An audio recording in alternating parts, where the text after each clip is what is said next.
Hello friends, இன்றைக்கி நம்ம சேனலில் என்ன வீடியோ பார்க்க போகிறோன்னா ஒரு லஞ்ச் ரெசிபி தான் பார்க்க போகிறோம். வாங்க என்ன செய்கிறேன்னு இந்த வீடியோவில் நான் உங்களுக்கு காட்டுறேன். ஃபஸ்ட்டு தக்காளி சம்பல் எப்படி பண்ணுறதுங்கிறத காட்டுறேன். அதுக்கு நான் 3 பெரிய வெங்காயம் எடுத்திருக்கேன். அதை சின்ன சின்னதாக கட் பண்ணியிருக்கேன்.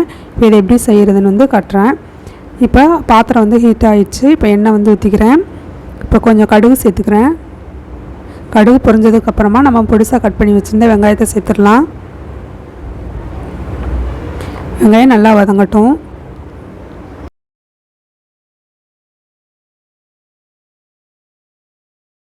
வெங்காயம் சீக்கிரம் வதங்கன்னா நம்ம உப்பு போட்டு வதக்கணும்னா சீக்கிரமாக வதங்கிடும். இப்போ கொஞ்சோண்டு கருவேப்பிலை சேர்த்துக்கிறேன்.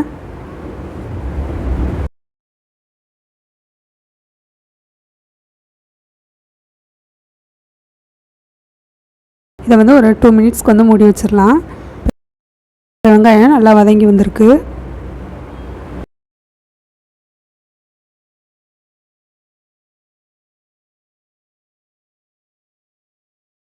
மிளகாய் தூள் சேர்த்துக்கிறேன். காரத்துக்கு தகுந்த மாதிரி சேர்த்துக்கலாம்.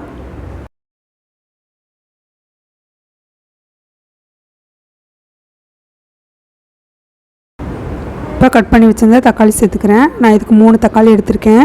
புளிப்பு டேஸ்ட் அதிகமாக வேணும்னா கொஞ்சம் தக்காளி சேர்த்துக்கலாம். இப்போ கூடவே 2 பச்சை மிளகாவும் சேர்த்துருக்கேன்.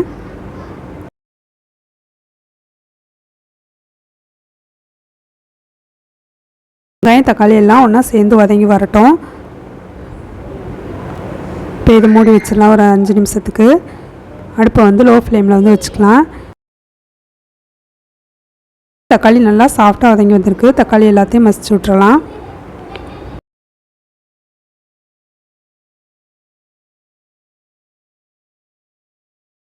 இப்போ இதுக்கு தேவையான அளவுக்கு உப்பு சேர்த்துக்கிறேன். உப்பு சேர்த்து நல்லா மிக்ஸ் பண்ணி விட்டுறலாம்.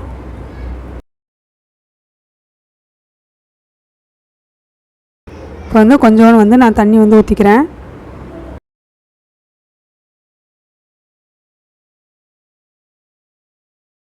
வெங்காயம் தக்காளி நல்லா சாஃப்டாக வேணும்னா தண்ணி ஊற்றி வேக வச்சுக்கலாம். இப்போ வெங்காயம் தக்காளி எல்லாம் ஒன்றா வதங்கி வந்துடுச்சு. இப்போ தக்காளி சம்பல் ரெடி ஆயிடுச்சு. இப்போ இதை ஆஃப் பண்ணிடலாம். நம்மளுடைய தக்காளி சம்பல் ரெடி ஆயிடுச்சு. நெக்ஸ்ட் நண்டு சூப்பு பண்ணிடலாம். இதுக்கு நான் நண்டு காலை எடுத்து வச்சுருக்கேன்.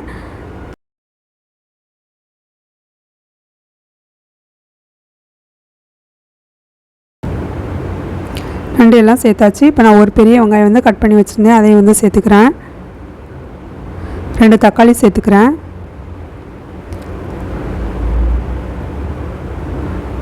தக்காளியும் சேர்த்தாச்சு. கொஞ்சோண்டு மஞ்சத்தூள் சேர்த்துக்கிறேன். கொஞ்சோண்டு கறி மசாலா சேர்த்துக்கிறேன். தேவையான அளவுக்கு உப்பு சேர்த்துக்கலாம். தேவையான அளவு தண்ணி ஊற்றிடலாம். சூப்புனாலே கொஞ்சம் தண்ணியாக இருக்கும். அதனால் நிறையா தண்ணியே சேர்த்துக்கலாம். இப்போ தக்காளி எல்லாத்தையும் நல்லா நசுக்கி விட்றேன்.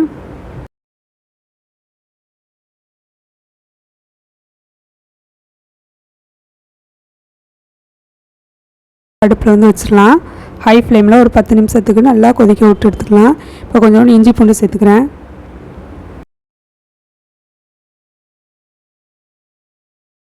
ஃப்ளேமில் வச்சு நல்லா ஒரு 10 நிமிஷத்துலேருந்து 20 நிமிஷம் வரைக்கும் கொதிக்க வச்சு எடுத்துக்கலாம். அப்போ தான் நண்டோடைய சூப்லாம் சாரெலாம் சூப்பில் இறங்கும். சளி இருமல் எல்லாத்துக்குமே இந்த சூப் ரொம்ப நல்லாயிருக்கும்.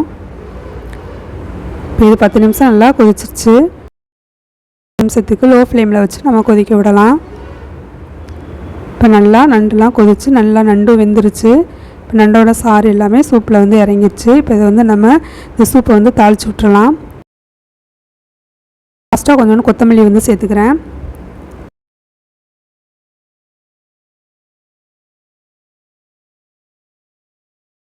இப்போ சூப்பு நம்ம தாளித்து விட்டுறலாம். பாத்திரம் சூடாயிடுச்சு. எண்ணெய் சேர்த்துருக்கேன். கொஞ்சோண்டு சீரகம் சேர்த்துருக்கேன். கொஞ்சம் வெங்காயம் கருவேப்பிலை சேர்த்துருக்கேன். கொஞ்சோண்டு காஞ்ச மிளகாய் சேர்த்துக்கிறேன். எல்லாத்தையும் நல்லா எண்ணெயில் வதக்கிடலாம். தேவைப்பட்டால் கொஞ்சோண்டு மிளகாய் தூள் சேர்த்துக்கலாம். ஏன்னா லாஸ்ட்டாக நம்ம மிளகுத்தூளும் சேர்க்க போகிறோம். அதனால் தேவைன்னா மட்டும் சேர்த்துக்கலாம். இப்போ இந்த தாளிப்பை சூப்பில் ஊற்றியாச்சு. இப்போ நம்மளுடைய நண்டு சூப்பு ரெடி ஆயிடுச்சு. லாஸ்ட்டாக மிளகுத்தூள் சேர்த்துக்கிறேன். இன்றைக்கி லஞ்சுக்கு ரைஸு நண்டு சூப்பு தக்காளி சம்பல் ரெடி ஆயிடுச்சு. என்னோடய சேனல் உங்களுக்கு பிடிச்சிருந்துச்சுன்னா லைக் பண்ணுங்கள், ஷேர் பண்ணுங்கள், சப்ஸ்கிரைப் பண்ணுங்கள்.